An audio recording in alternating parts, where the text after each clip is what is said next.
Hi, I'm Duncan, and I'd like to welcome you to my latest YouTube channel, whatever feature, I guess.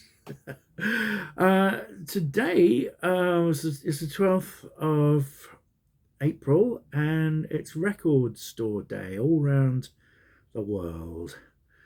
And I shot into Kingston. I think it's the third one I've been to.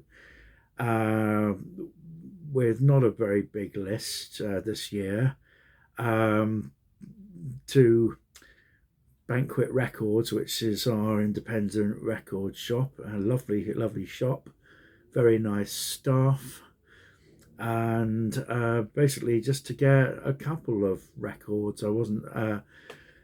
I successfully got the ones I really had my heart set on. I'll show you. Got here.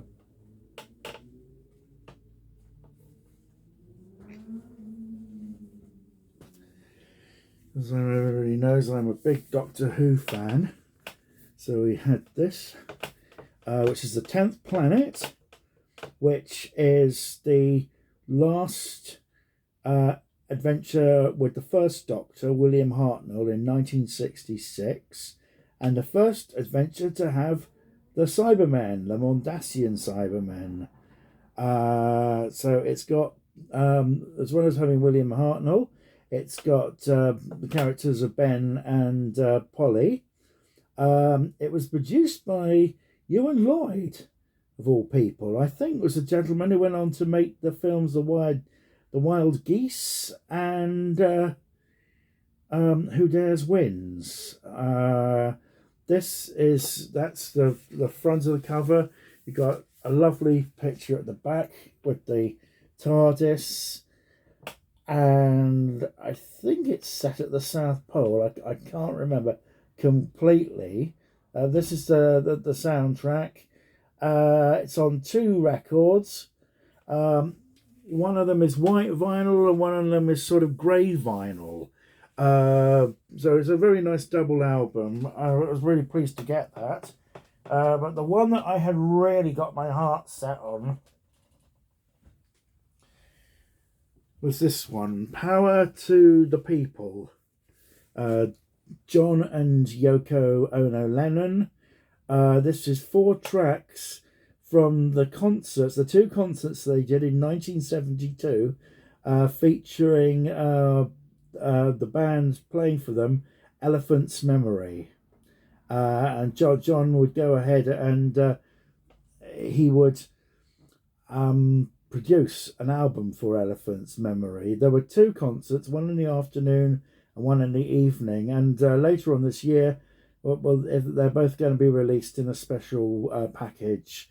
I think a film on Blu-ray and possibly a CD. I'm not quite sure. So you get just this quite pleasant green cover. On the other side, you get a lovely montage of photographs and with a very generous credit list. I understand there's been a lot of work gone to clean up the picture on these concerts, and I think the Lennon Estate, Yoko and Sean have done.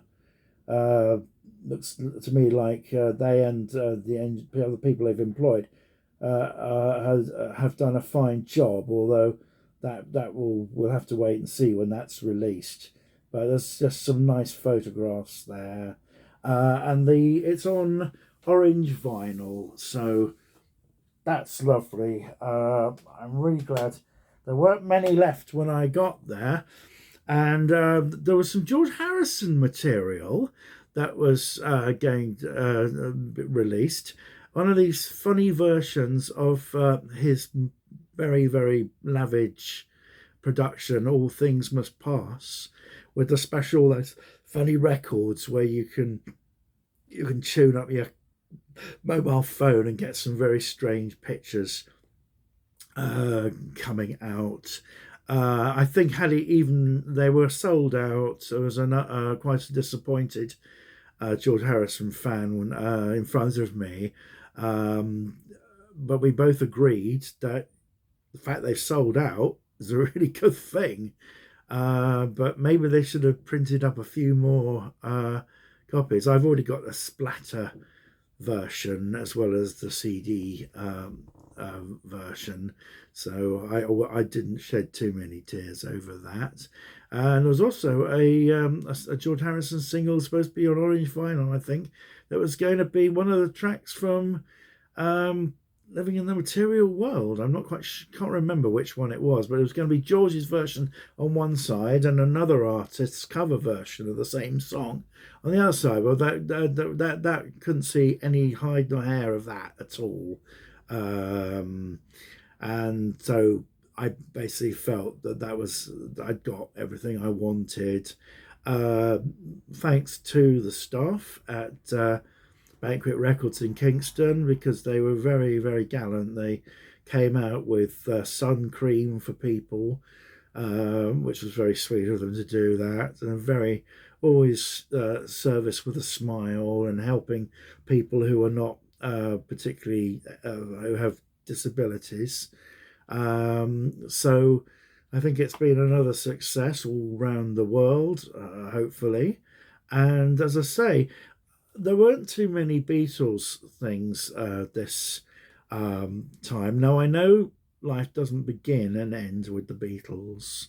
There's a couple of albums. There's Jethro Tull album there. I might get that a bit later on if it hasn't sold out. I nip in there every now and again. Um, but what would have been lovely is some Badfinger material.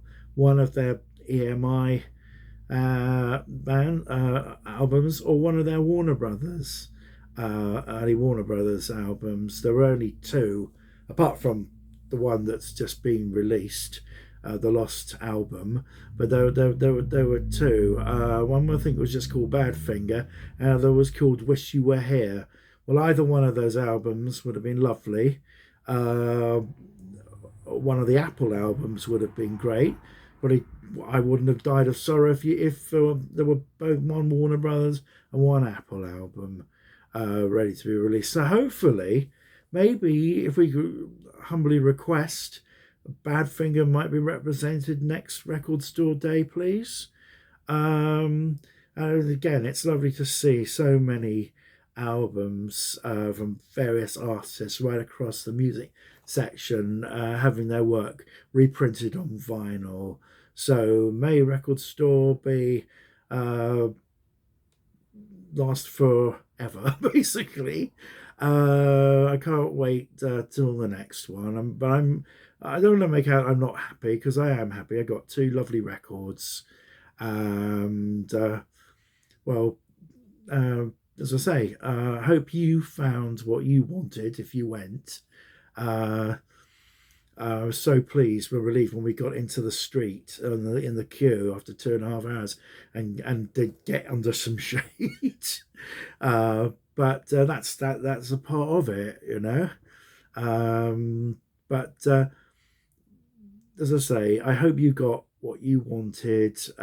If you've never been before, well, do go. Perhaps next year. Go to your local record shop. Okay, it's Duncan Moss signing off. God bless. Bye bye.